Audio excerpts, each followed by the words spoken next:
Hello everyone, Joel Davis, and welcome to the best $1 million business.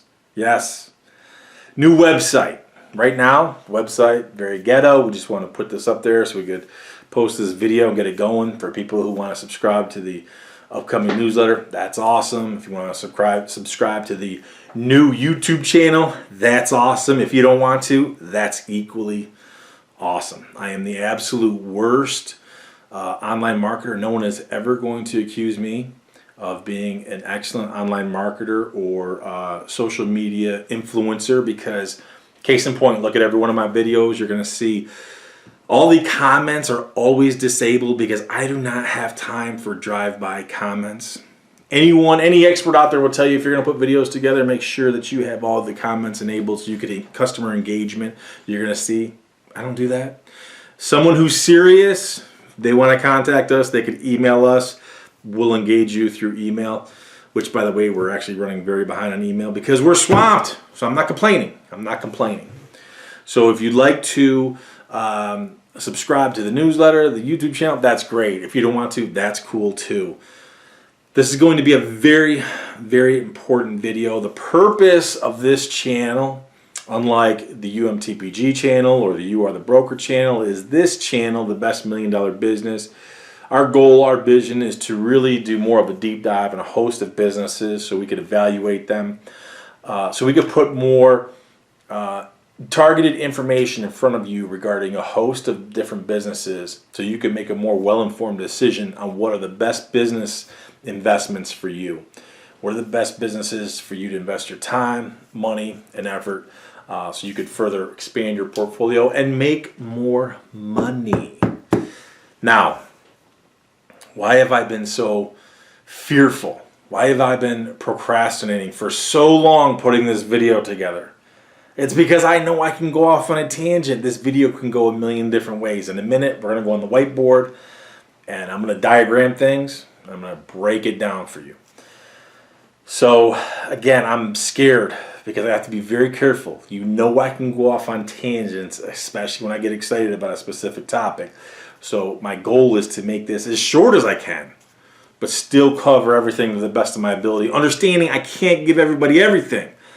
A lot of freebie experts out there. You got to be very wary of the freebie experts. There's freebie experts out there trying to knock off my stuff all the time.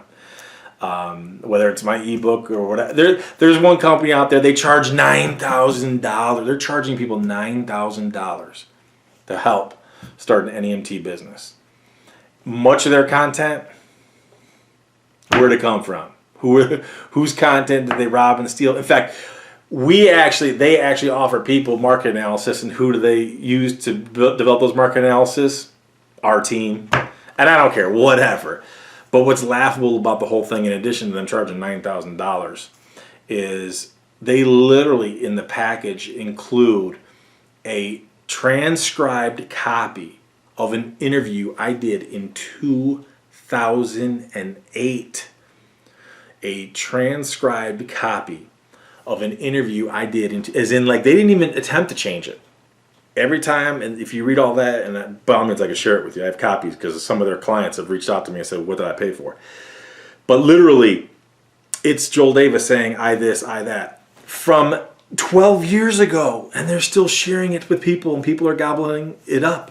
How much do you think the industry has changed in 12 years? I'm telling you, the industry's changed in 2 years, let alone 12. But see, I just went off on a tangent. As I digress, bottom line, be very wary of the information you digest and then you put into action. So that's why I have to also be careful, because I can't share everything. Those freebie experts, man, they're aggressive. They are aggressive little rascals. So I got to be careful of that. Let's see. I'm just trying to cover some of the basic admin stuff.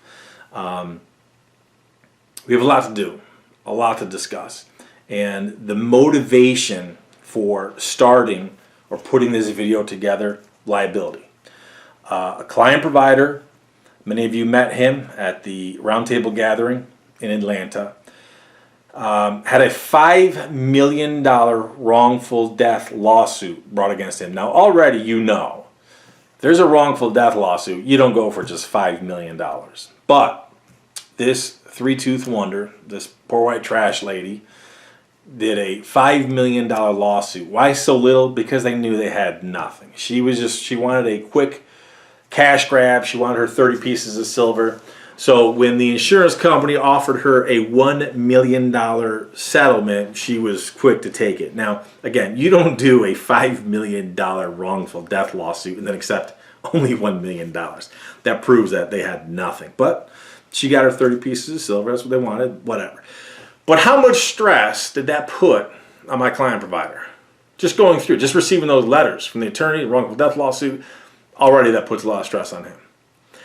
A client provider we have came from, his background was in the lawn care landscaping industry. They would do lawns and landscaping throughout the spring, summer, and the fall. In the winter months, they would do snow removal. And they had a $1 million lawsuit brought against them for someone who slipped on some sidewalk or driveway or parking lot, whatever, something that they had plowed or shoveled. And so they brought a $1 million lawsuit against them, and their insurance policy was only for $100,000. They ended up bankrupting the business. So did the plaintiff? Did they get their money? No, they didn't get everything for sure. But regardless, I mean, how much of a life changer was that situation for my client? I mean, it's changed his life. I mean, granted, now he's transitioned into an NEMT industry, but that's a lot of stress for him. So, but that one here, doing well, working hard, making money, doing your thing, and then all of a sudden, one instant, and you're not even there. You're not even directly involved in it. But the byproduct of that is you're bankrupted. And sometimes it's not even something that you or your employee or your business is specifically involved in. Case in point, many years ago, one of my sisters, she has 7 kids, and she's walking across the street with one of her daughters, and boom, she gets plowed by a 19-year-old who's on a cell phone. She gets plowed, daughter gets plowed. From what I understood from eyewitnesses, my sister went airborne 40-something feet. She had many surgeries. At one point in time, they weren't sure she was going to walk again. Fortunately, she was able to walk and then go, after many years, go back to work as a nurse. But she had many surgeries thereafter. Now, think about that 19-year-old and his family's life, how that changed on a dime. So it's not even related to business. It's not even related to employees. Now, his father, if I recall correctly, was either an attorney or a doctor or something like that. He was from New York City. Think about how much his life changed, because his son is up here. He's a SUNY Binghamton college student, and he runs a red light and boom, plows my sister and my niece. Think about how much the father and the family life, think about how much their lives changed. So it isn't just business related. Hence, this is the purpose, the initial motivation in putting this video together was liability. Now, with all of this coronavirus pandemic nonsense going on, and everyone's business has been affected one way or another, everyone's business has been affected, this gave me the motivation to put the video together now. My team and I have been busy. God's blessed us. We've been fortunate to be very busy. So many of you who have been sending emails, I apologize. I know we're way behind on emails. Forgive us. But we've been swamped, to say the least. So I really decided to make a point of, I got to put this video together now, while hopefully we're on the back end of this corona pandemic nonsense, and hopefully we're going to be getting this economy opened up and helping everyone get back to work, rebuilding their businesses. But this video, in addition to speaking about the importance of liability, you work hard, you build your business, and you could be jeopardized like that. How do you protect yourself? In addition to that, how do you insulate yourself? And when we go to the whiteboard, you're going to see it's a process. It takes time, but you've got to sow the seeds every single day because you're insulated. So when you do face a situation like this current pandemic, I'm sure there's going to be something else down the road, many years down the road, possibly. Who knows when? No one predicted this. Who knows? So regardless, you got to make sure that every single day you're sowing those seeds. You're investing not only into your future, but your protection, your liability, you're insulating your business. So already you can tell I've gotten long-winded, but we're going to break. We're going to go to the whiteboard, and I'm going to break things down for you on the whiteboard. Again, this is going to be a long video. I encourage you to take notes if you have to. Watch the whole thing. Get your popcorn. Get your drinks. If you have to watch this in pieces, then piecemeal it. Just watch all this content. Again, I already know that many people watching this are going to shut off. They're not going to go all the way to the end. But for those of you who are serious, maybe you've been affected by some type of liability-related issue. Maybe you're legitimately, chances are very good, you've been affected by this coronavirus nonsense. You want to hopefully avert, protect yourself in the future from any other type of pandemic or unsuspected situation similar to this. So I encourage you, watch the whole thing. So let's go ahead and jump on the whiteboard, and I'm going to start breaking things down for you. All right, let me apologize for the lighting between the window and the overhead. I know I might get drowned out a little bit with the lighting, but hey, it's not about me, it's about the content. Now, I know what you're thinking. Jeffrey Epstein didn't kill himself, and you're right. But guess what? That has no bearing on this content. So stay focused. So here's the deal. I'm going to share with you how I even started my business back in the day, but through the wisdom of a very smart accountant who kind of took me under his wing and guided me when I didn't understand everything, but definitely his wisdom proved to definitely be wise for me, because as my business grew, made more money, diversified, the core structure of what we put in place was ingenious. And it's very simple. But again, 99% of the people don't know this. You're not going to find this. What I'm going to share with you, you're not going to typically find online, per se. All those people who are regurgitating, reusing my content, they don't know this stuff, so they can't teach it. Or they're not deploying it. So, what the vast majority of you do, and I did myself, you're going to start your business, your main business. So we're going to call this MB.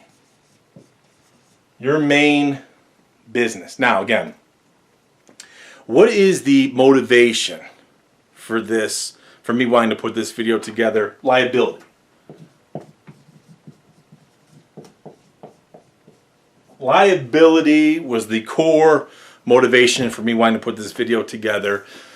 But now with the current pandemic, then also it's also about security, insulating yourself from all this financial chaos and all that kind of stuff. So that's another added motivation, reason for me wanting to share this and encouraging you to structure your business the way I'm going to show you. So we're going to pick on non-emergency medical transportation, because chances are very good that those of you watching this video shortly after I produce this, you're coming from the NEMT industry. So your main business is non-emergency medical transportation. Maybe it's home care, maybe it's a courier business, maybe it's your broker business, whatever. But here's your main business. And from your main business, you pull out your salary. It's common sense. It's common sense. We all work, build your business because you want to make money, all that kind of good stuff. So you draw a salary. Maybe you pull out money once a week, once every other week, draw, however you do it, I'm not sure. Everyone's different. From your business, you pull out your salary. You also have other perks, other benefits. You may have, you get your vehicle through there. You get your vehicle insurance, or maybe some medical insurance too. Your cell phone, gas account, some vacation stuff, whatever. All of this stuff, SDE, seller discretionary earning. Now, for those of you who haven't studied my DVD series, make sure you do, because I break down specifically seller discretionary earning regarding your NEMT business. Now, most people think of, when they're thinking about buying or selling a business, they think of EBITDA. I would argue that typically a business 3 million and below is definitely a small business. Even you could argue 4 or 5 million depending on the industry. So typically these smaller businesses, we care more about the SDE than we do EBITDA.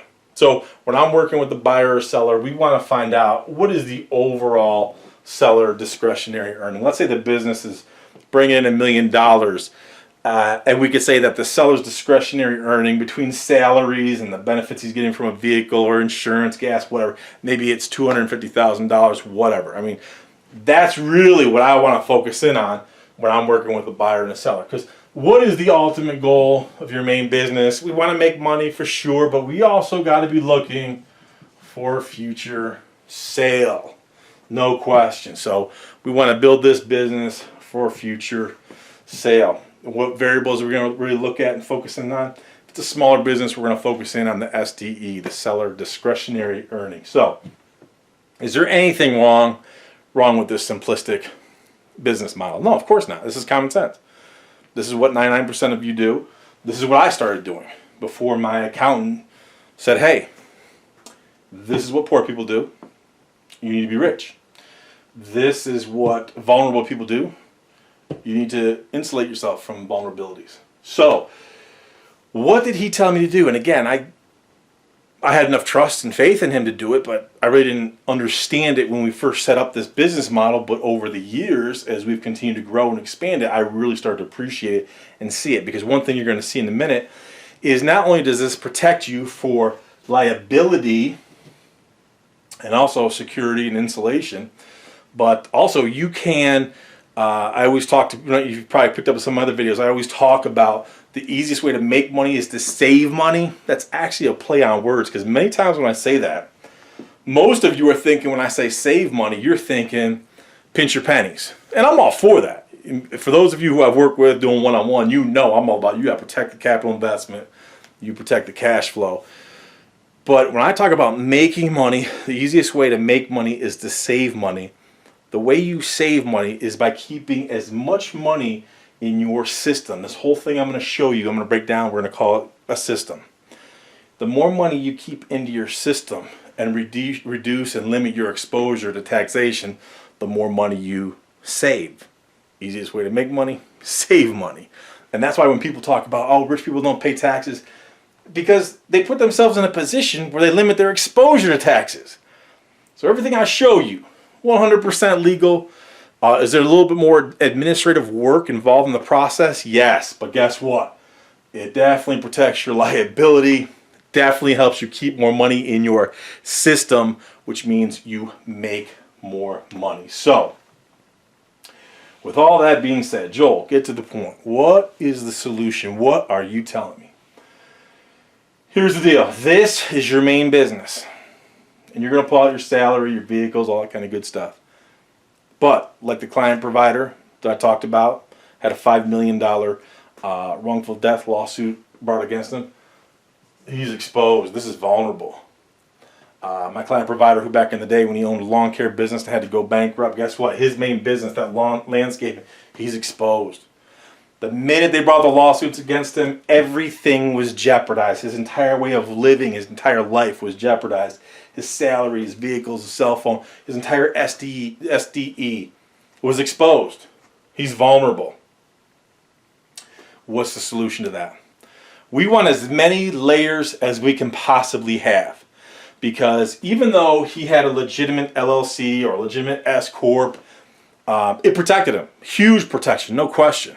But what they call piercing the corporate veil. Let's say it wasn't a $5 million wrongful death lawsuit. Let's say it was $50 million. At that point in time, they're going to do everything they possibly can to pierce the corporate veil, to sue well beyond the barriers of the legal structure of this main business, and they're going to try to come after and sue and go after his personal salary, his personal house, this and that. Now, is that a challenge? No question. That is very hard to do, but it's always a possibility, especially if they see any type of mismanagement, commingling of funds. That's why it's critical you don't commingle funds between your business.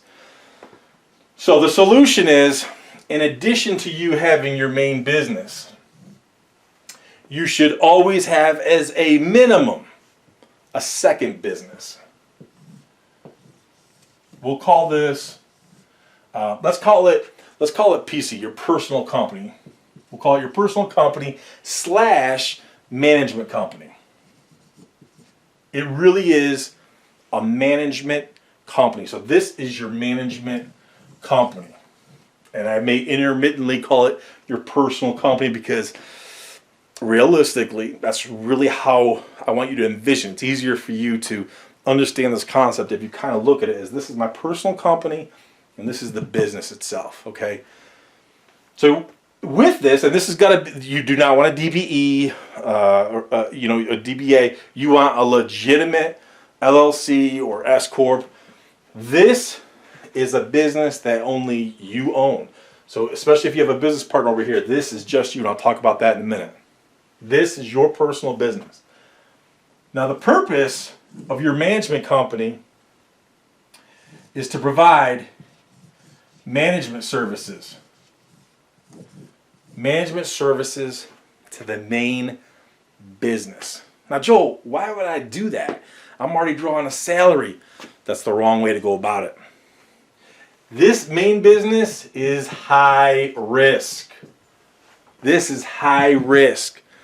If you're a business, let's say you're NEMT and you got 5 vehicles, 10 vehicles, 20 vehicles. The more vehicles you got, the more exposure you got. If you're a home care business, the more caregivers you got, the more exposure you have. It doesn't matter what business, construction, whatever. This is your high risk. This right here, because you are strictly a management company, strictly a paper pushing company, an administrative business, if you will, this will always remain low risk. This is key to being your shelter. So your management company, you will literally have an agreement, as in like literally 1 page, 2 page, I don't care, that you're going to sign both sides of it. And it's going to be a written agreement between your main business and your personal business, your management company, your main business and your management company. You are legitimately going to have an agreement between them. Let's say you're pulling out a salary of, for easy math, let's say $10,000 a month, okay? You're pulling out a salary of $10,000 a month out of your main business.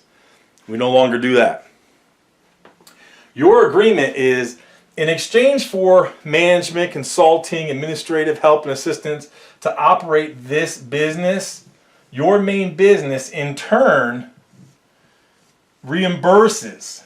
Notice I said reimbursement because you are reimbursing, rather than you pulling a salary out of this business, you are pulling out a reimbursement of, let's say, $10,000, whatever it is. Okay, so your money is being transferred from here to there in exchange for consulting services. What does that mean?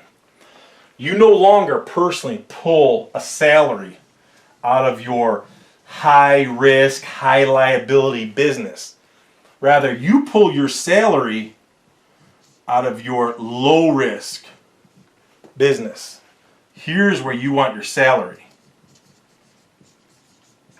Now, if you're shifting and you're pulling a salary out of your management company versus your main business, how does that affect your SDE? It doesn't. It doesn't affect it at all. If I'm coming in and I'm working with a buyer or a seller, at the end of the day, we're still going to look at this business and I'm going to see that there's $10,000 a month going to this company over here, $10,000 a month for management services. So it's not going to affect your SDE. If anything, I'm going to say to my buyer, this is a smart dude. This is a smart dude. He knows his stuff, so chances are good he's running his business very well. Now, this is where you have discretion. You need to be very smart. So, rather than you pulling a salary out of your main business, you pull your salary out of your consulting business. Stay with me because this is going to get really interesting. You pull your salary out of your main business.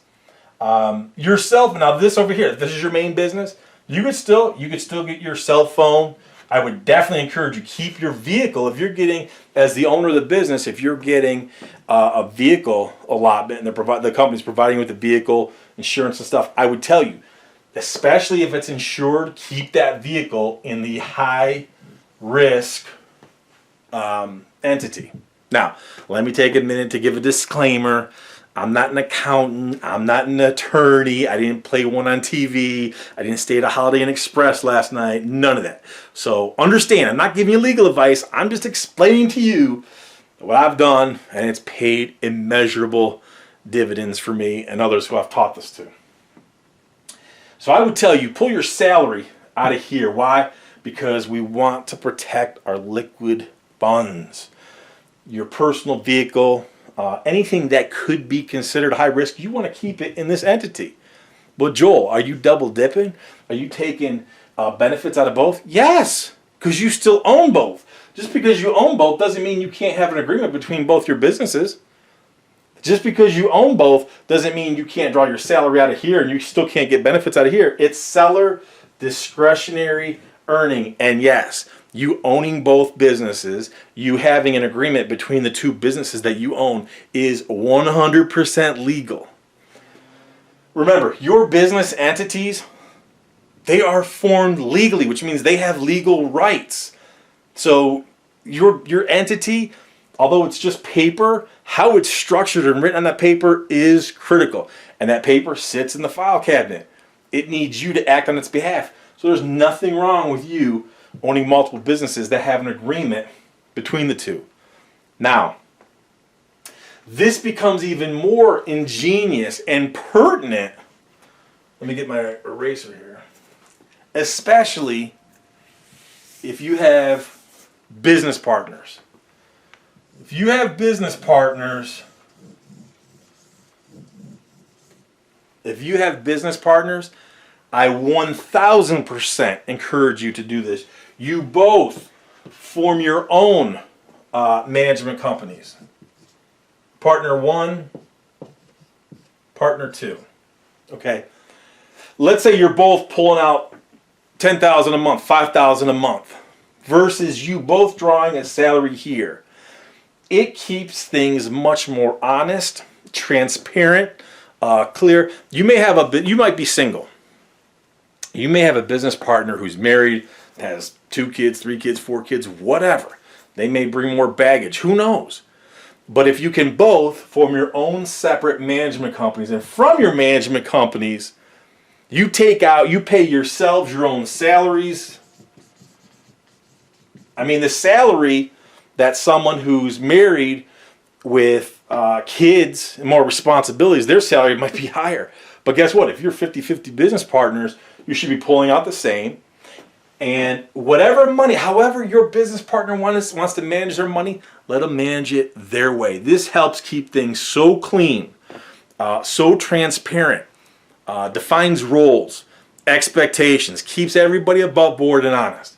Especially if you have a business partner, you should both have your own individual management company. You both provide services to the main business in exchange for equal or whatever percentages you have for your salary. Now, of that salary, of the money coming to the management company, at that point in time, do whatever you want. That way, let's say you both were pulling out $10,000 a month out of the business. Hey, if I got a business partner, that's your $10,000. Go do whatever you want. Go get your personal insurance. Make them get the personal insurance through their business. You get your personal insurance through your business. You have them get their own car through their business. You have them get their own car through your business. Cell phones, whatever they want. Whatever they want, you do it this way. If this gets sued, it doesn't affect any of these. Now here's where things start to get interesting.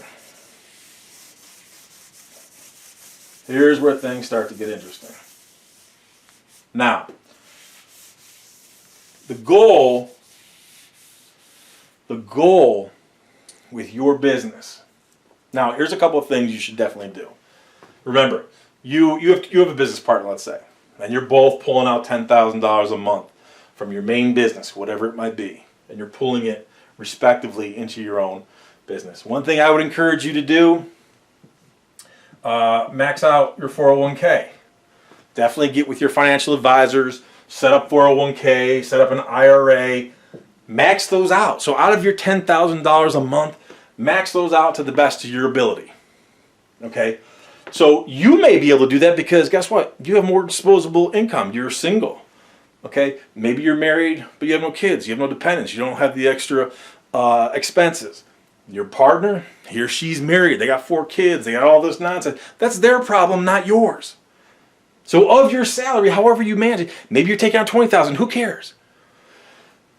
Maxing out your 401k and your IRA, common sense. Any financial advisor is definitely going to tell you to do that. Now, you also, this is your personal company. So you are going to set up your 401k, your IRA. Your personal management company is going to contribute and pay into your 401k and your IRA. Remember I told you we want to keep as much money in our system as possible. The more money we keep in our system, the less exposure we have to taxation. Of this, of your company, do your best, max out your 401k and your IRA. But understand, this is going to be very interesting. Of your 401k, your IRA, that's going to be in your personal name. So remember, I told you that, let's say you had someone who's suing you, they're going to do anything they possibly can. If they have any opening to pierce that corporate veil, they're going to do it. They're going to want to sue you beyond your company and go after your personal assets. So understand, it's easy. Contribute to your 401k, your IRA, max them out to the best of your ability because why not? A lot of that, if you're maxing it out, tax deferred, tax benefits, maximize those. Not a big deal. But understand, those are in your personal name. So God forbid, let's say they were able to penetrate this barrier, or for what, go after, remember this. Remember I told you that 19-year-old kid who ran the red light on a cell phone, hit my sister and my niece? Okay, think about his father. Okay, that was, his son did that through no fault of the father, no fault of his own. Son did it. Guess what? At that point in time, they're not coming after a business. They're coming after personal assets. Ooh, that's big. So it's not like a wrongful death lawsuit through your business that someone's trying to pierce the corporate veil and go from this business and then penetrate this business and then come after your assets. No, you got a 19-year-old kid who's driving your son, who's driving through a red light on a cell phone. They're going to come after personal assets. So understand that. So how do you protect that, Joel? Well, remember, this is our low-risk business. This is where we want to have our investments. We want to have investments. We want to have investments that are in this company name. Investments are key. We want investments in the company name. So even if they can ever come after you, go after your personal 401k, your IRA, well, these investments are in this company name, which means there is no relation between your 401k, your IRA, and the personal investments of this company. It's in the company name. Now, this is where the current crisis we have, this pandemic, the COVID-19, all that kind of stuff. When I talk about investing, I'm talking about having savings accounts, checking accounts in the company name. I know some investors will tell you cash is trash. No, cash is great. Investments, great. They're both great. So before this COVID-19, hey, look at the market. I mean, it was phenomenal. You had the Dow well over 29,000. I mean, look how quickly we're already starting to come back and the economy hasn't even opened up. But I'm going to tell you right now, and this is where I got to be careful because I could easily go off on a tangent talking about investments because you've got to be an investor. You've got to commit yourself to investing. And as you invest, of course, you want to max out your 401k, your IRA. Take the tax benefits. Why would you not? But you have got to be investing. Your business itself has got to be. Why? Because you want financial infrastructure. You want to build this. When I talk about in other videos, I talked about building your honeypot. I'm not talking about this. I'm not talking about this. I'm not talking about this. This is your honeypot. This is your honeypot right here. These are safe investments. Why? Because it's in a low-risk business owned by this entity right here. So you don't even own this. You don't even own this. This is the business, and this money belongs to the business. Your 401k, your IRA, yeah, you own that. That's in your name. But this investment, these funds, this checking account, savings account, your investment accounts, and I definitely encourage you, you've got to be an investor. You have got to be an investor. Because even right now when the economy was going down, if you have a strong team of people, I mean, we were aggressively contracting, but all along the way, we were still making money. So yeah, we went to cash quickly, but we were still making money, ups and downs every day. Now, understand, a quick side note, as an investor, that doesn't make you a day trader. Now, I just said that we were aggressively coming in and out every day. That was our exit strategy to preserve and make as much money as possible as the economy was contracting quickly. But that being said, investing and being a day trader, two totally different things. Investing is what you're doing long term. Day trading, I don't have time or patience for that, and you probably don't either. But again, to be clear, these investment accounts, these savings and checking accounts are in this business name, not yours. So I'm going to tell you again, if you have an accountant, if you have an attorney that says, no, this is redundant, you don't need it, you're already formed, you already have two entities, you already have insurance policies, this and that, fire them. Fire them. Not all accountants are the same. Not all attorneys are the same. There's a lot of broke attorneys. There's a lot of broke accountants. A lot of poor attorneys and accountants. Fire them. Joel, you're giving me legal advice. No, I'm not. Again, let me give a disclaimer. I'm not an accountant. I'm not an attorney. I didn't play one on TV. I didn't stay at the Holiday Inn Express. But I'm telling you what works. So, for example, me personally, as businesses have suffered during this pandemic, guess what? I'm still pulling out a salary out of my business because we have so much built into our honeypot. This is 20 years in the making. 20 years in the making. Think about this. Watch this.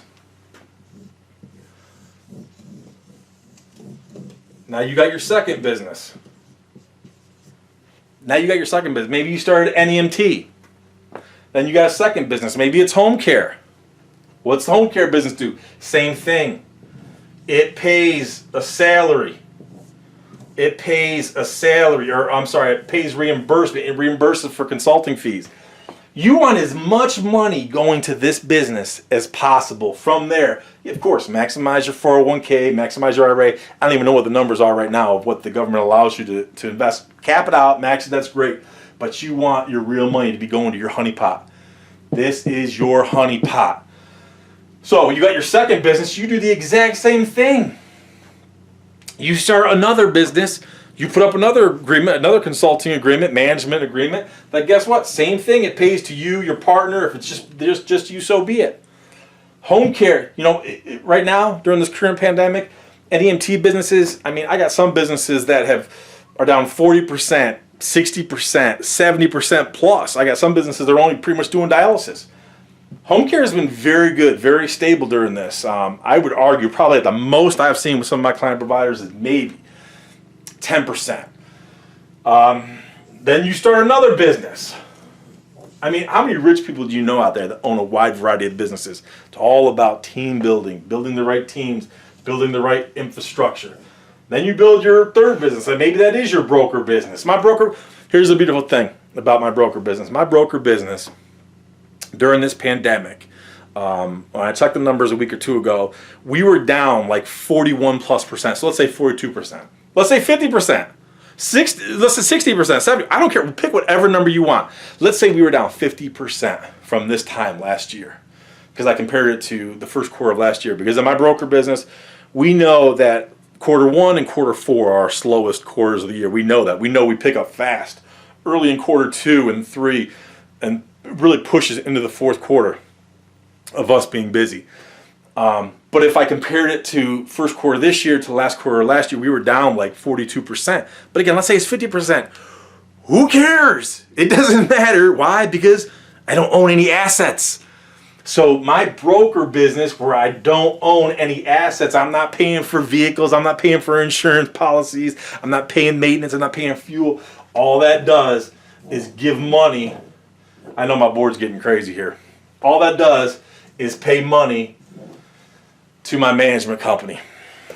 So pick any number you want. With my broker business, like I've told you in all those videos, at the end of the day, it is a cash-rich, asset-poor business. So I already know it's low liability for me, but it doesn't matter. I still have it structured. Why?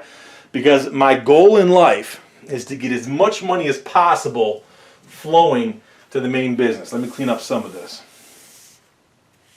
My goal is to get as much money flowing to my main business, or I'm sorry, my management company as possible. I want as much money flowing. So if I have one business, two business, three business, I want as much money flowing to my management company as possible because it's low risk.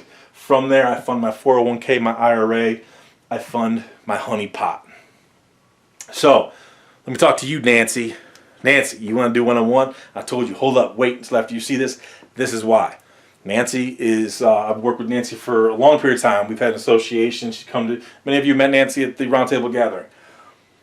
Nancy sent me a great email, and her main business, NEMT, and she said, I really want to focus in on growing this. I think you told me something like 30%, Nancy. And when I'm talking to Nancy, I'm talking to a lot of other people out there too. But Nancy, specifically you talked about wanting to increase this by 30%, and I'm all for that.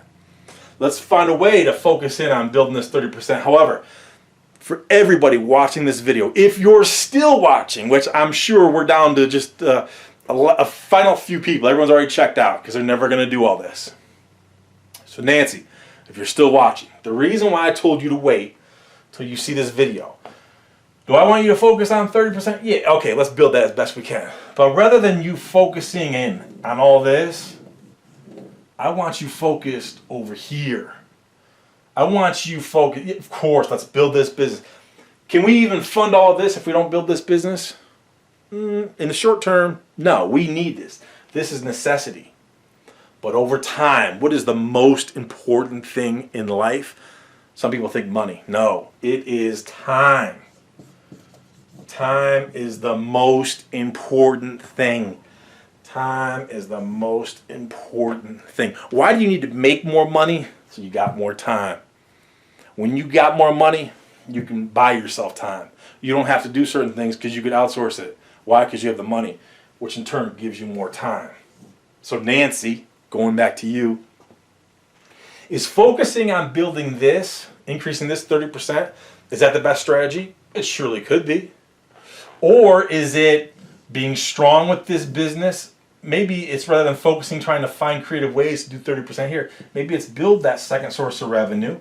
Because remember, everything goes to here. We want to fund our management company, the low risk entity.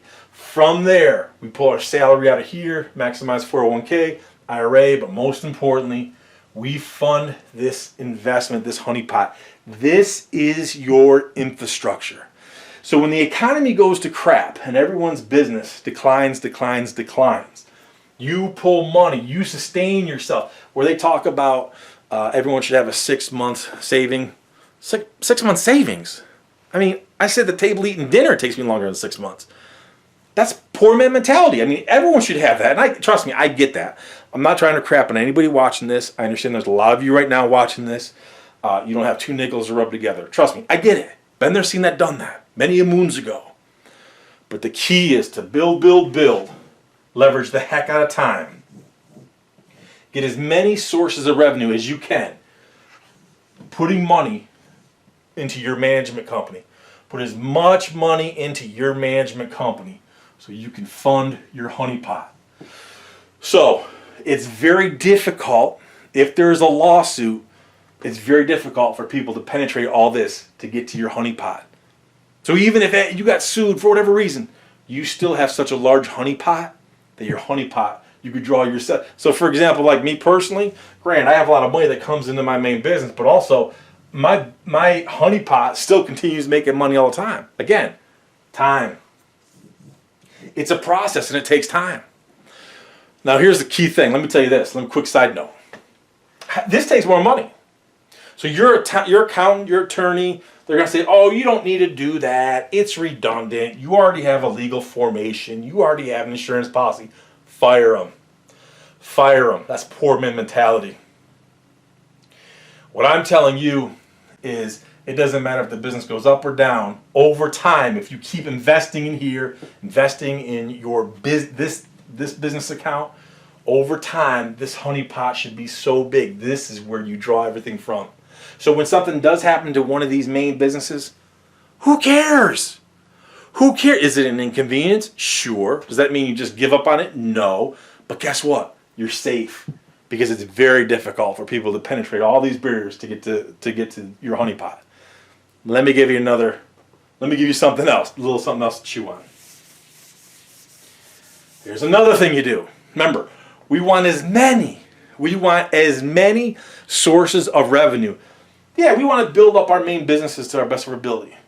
But ultimately, Nancy, we want as many sources of revenue coming to our management company as possible. So think about this. Let's pick on your NEMT business still. And this is something I did in my business, okay, through the advisement of my accountant, which proved to be brilliant. So many people, you go out there, and I get it, when you're first starting out, it's difficult to do this. Trust me, I get it. When you're first starting out, it's difficult to do all this. It takes time. But one thing you should do, for sure, is you're building, you should definitely have a finance company. A what? You heard me. You should have a finance company. Now, I'm not saying you go finance other people. Trust me, if you want to do all the angel investing, go do it, have at it, whatever. I don't care. I don't have time for that myself. But your finance company, so this is what we were doing in my NEMT business. I mean, we were buying vehicles, we were growing all kind of stuff. Now I'm just giving you one example. You shouldn't be buying vehicles through your main business anymore, your NEMT business. What you need to do is take your own money, create a finance company, put your money in here, your equity is in here. So let's say you took, for easy math, let's say you took $50,000, $100, or $100,000, $40,000, whatever. You formed a finance company. Your finance company, you go out, and you'll notice, so many of you resent me. So many of you resent me because you all want new vehicles. You want the new high-priced vehicle, and you're going to take out a $40,000 and $50,000 loan. You're crazy.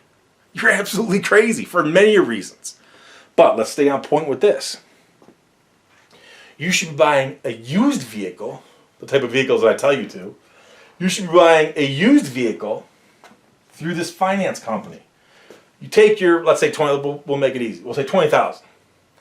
You take $20,000 as equity into your finance company, or whatever, $21,000, whatever it is.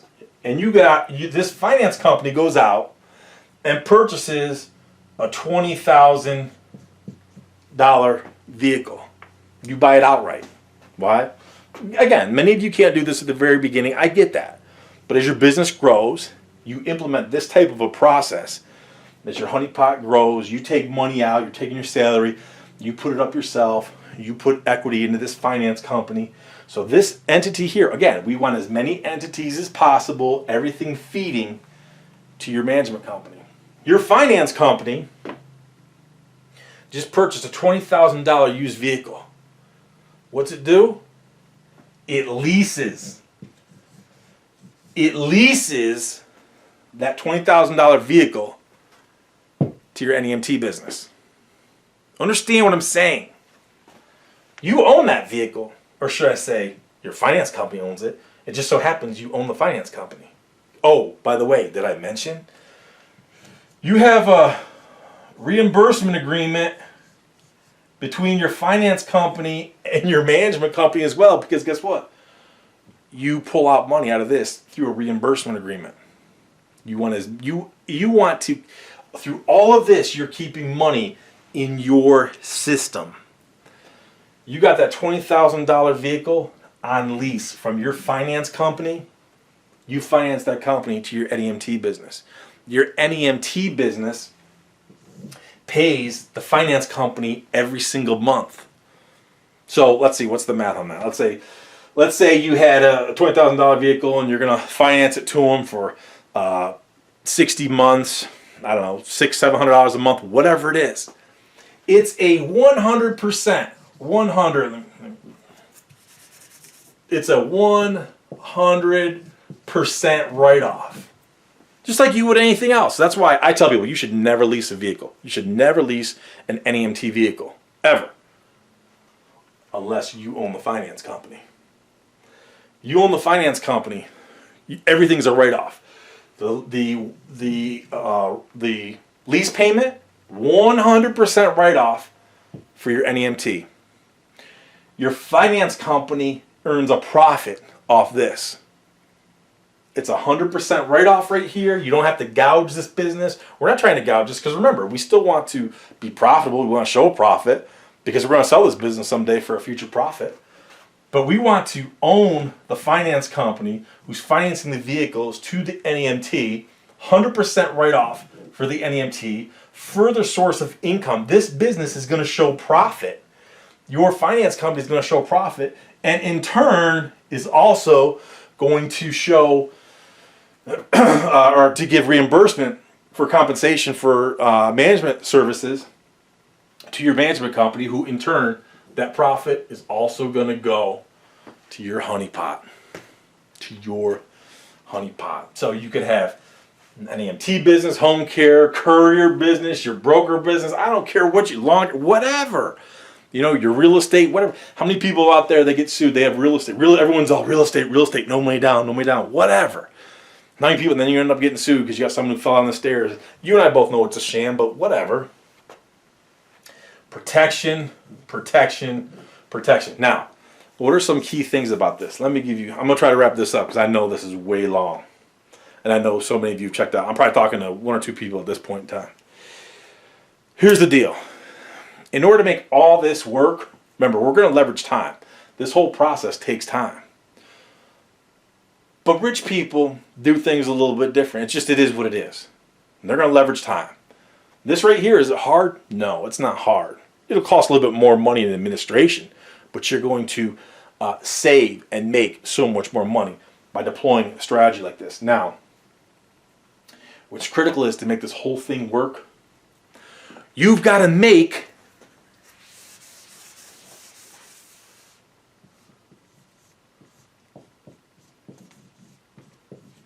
I don't know how well you could see that, but you've got to make real money. You've got to make real money.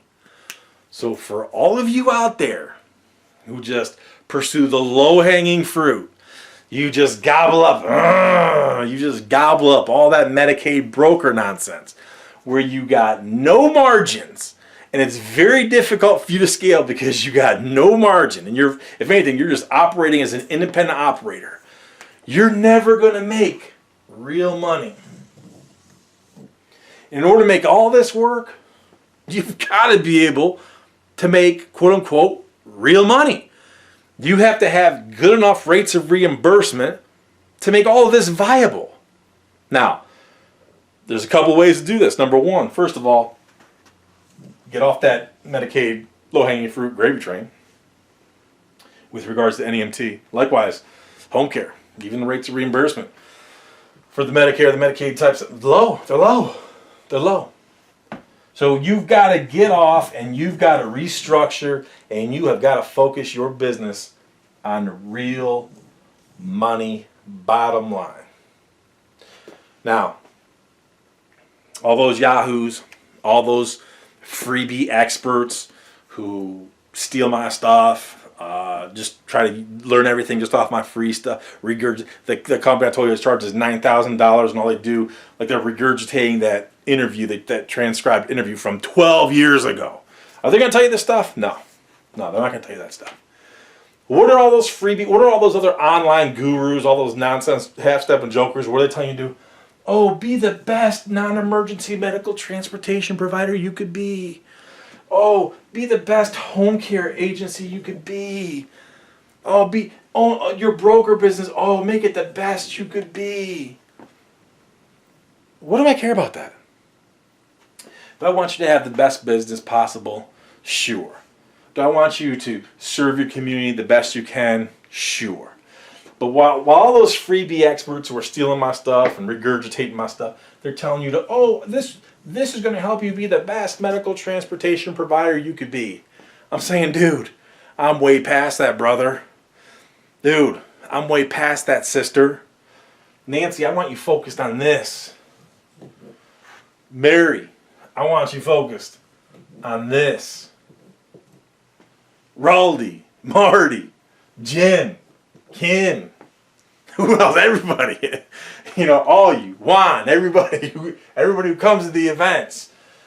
I want you focused on this. Wayne, Kathy. I want you, Greg, Jen.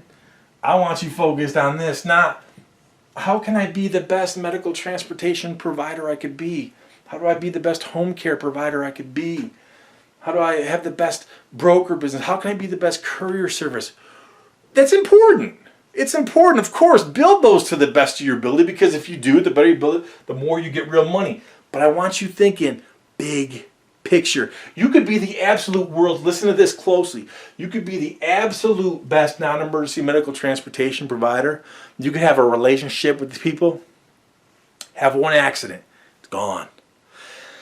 That lady, you could have that lady who did the wrongful death lawsuit for Keith, my buddy Keith. So that lady who did the wrongful death lawsuit, hey, guess what? They transported him 3 days a week for dialysis.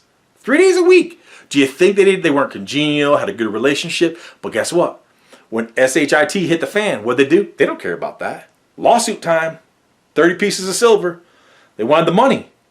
So, Joel, my goal is to be the best non-emergency medical transportation provider I could be. That's awesome. Go do it. There's a lot of free stuff online. Go follow all that stuff. I want you here. Keith, I want you here. Nancy, I want you here. Rob, and Gene, I want you here. Focusing on this, less on this. This right here, this all right here, watch this now, is a means to an end. No more, no less. Well, Joel, you're being very insensitive. There might be some truth to that. We could argue that over coffee. As long as it's Dunkin' Donuts and not Starbucks, we could argue that point. But realistically, this is all a means to an end. And if you think I'm wrong, ask the people who got sued. Ask the people who get a lawsuit. You're providing great service. You could provide great service for 20 years, for 30 years. Then one incident, one lawsuit, it's all jeopardized. Versus, while you had all your eggs stuck in this basket, pulling out your salary, for the same 10, 15, 20 years, whatever, that you were the best NEMT transportation provider.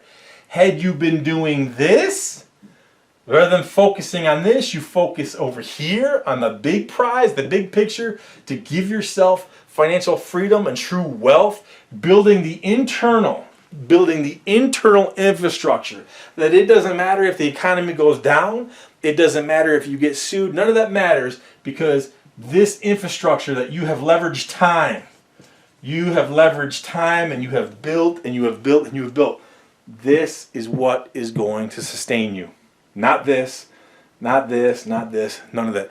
All of this is right here means to an end. Greg, you're watching this. You had a taxi service from what, the 40s, 50s, or something like that, generational throughout the family. Guess what? This coronavirus thing killed it all. Rideshare was already hurting it, dampening it, all that kind of stuff. The coronavirus killed off the whole thing. But guess what? Had we been here, all those years, had this been our core focus, our infrastructure, we'd be in a different situation. And again, I know I've picked on many of you by name, but understand, this is all applicable to everybody. So, I'm going to cut this off because it's coffee time, it's donut time, and I'm probably only talking about 3 people at this point in time. But for you 3 people who are still watching, again, you're not going to find this anywhere else online. But I do hope that you learned, whether you had to watch this video all the way through or you piecemealed it, I don't care, as long as you watched it. But not just watched it, learned it. Learn it and deploy this. Don't be over here. This is the low-hanging fruit. This is the means to an end. This is the high risk. This is the vulnerability. You want to be over here. Big picture. Means to an end, big picture. Here's your prize. Here's your honeypot. That's what you want to be focused on building. Everything else here feeds into it. It's all a means to an end. Hope you enjoyed it. Hope you learned. If you put this to use, I promise you, I'm going to see you at the top.